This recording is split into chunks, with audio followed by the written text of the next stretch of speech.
বিগত আওয়ামী লীগ সরকারের সময়ে দুর্নীতি আর স্বজনপ্রীতির কারণে নাজুক অবস্থায় পড়ে আছে নরসিংদীর শিল্পনগরী। ব্যবসায়ীরা বলছেন, সে সময়ের অব্যবস্থাপনার কারণেই সেখানে গড়ে ওঠেনি শিল্প প্রতিষ্ঠান। ফলে অনুৎপাদনশীলভাবে পড়ে আছে ৯০ কোটি টাকা ব্যয়ের বিসিক শিল্পনগরীটি। প্লট মালিকদের নোটিশ করে শিল্প প্রতিষ্ঠান গড়ে তোলা না হলে বরাদ্দ বাতিল করা হবে বলে জানিয়েছেন জেলা প্রশাসন। নরসিংদী প্রতিনিধি মাখন দাসের তথ্যচিত্রে ডেস্ক রিপোর্ট। প্রায় ৪৬ একর জায়গায় দুটি শেড আর একটি ব্যক্তিগত বাড়ি ছাড়া কিছুই চোখে পড়ে না। অথচ শিল্পের প্রসারে ১৯৮৬ সালে নরসিংদীর শিবপুরে প্রায় ১৬ একর জায়গায় গড়ে তোলা হয় এই বিসিক শিল্পনগরী। ২০১৫ সালে আরও ৩০ একর জায়গা নিয়ে এটিকে সম্প্রসারণ করা হয়।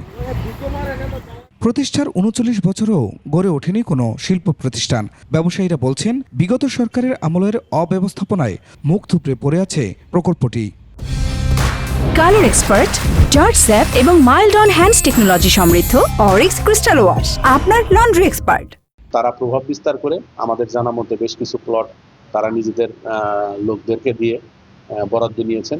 সাবেক শিল্পমন্ত্রী ও রাজনৈতিক নেতাদের সুপারিশে প্লট বরাদ্দ দেয় বঞ্চিত হয়েছেন প্রকৃত ব্যবসায়ীরা। বিগত সরকারের ভ্রান্ত নীতির কারণে আসলে এখানে যাদেরকে স্বজনপ্রীতি করে প্লট দেওয়া হয়েছে, মনে করা হয়েছিল যে তারা শিল্প গড়ে তুলবেন। আসলে তো তারা শিল্প গড়ে তোলার জন্য এই প্লটগুলো নেন নাই। যারা প্রকৃত বরাদ্দ পাওয়া দরকার তারা পাক, আর একটু সহজ করেন, ওয়ান স্টপ সার্ভিস দেন, তাহলে এই শিল্পটা আগায় যাবে। এ বিষয়ে জেলা বিসিক অফিস কিছু না বললেও জেলা প্রশাসন বলছে, প্লট মালিকদের নোটিশ করা হয়েছে।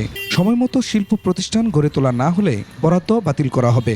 যদি নীতিমালার কোনো অংশে ব্যত্যয় ঘটে কোনো পর্যায়ে তারা বরাদ্দ নিয়ে থাকে, সেটা অবশ্যই হতে দেখা যেতে পারে। নরসিংদী বিসিকে প্লট রয়েছে ২৬৩টি। Khurshid Alam, desk report, ২১ television.